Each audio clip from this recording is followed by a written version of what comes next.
It is the first time in 30 years that we're having this event outside Quezon City. So, and it really, we cannot overly emphasize, the importance of SSS also being here in the Visayas and also in Mindanao.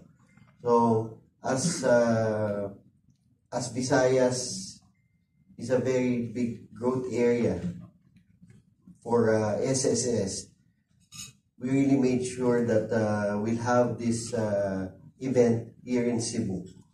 And again, I'd like to welcome everyone. So I'd like to introduce also members of the Social Security Commission who will give some highlights of key activities, achievements, and future plans of SSS for the remainder of the year.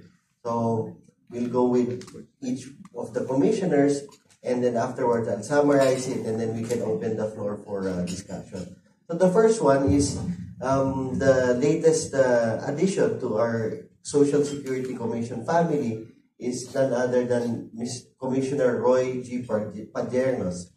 He has extensive experience in the insurance industry for over, sabihin ko na 30 years. No?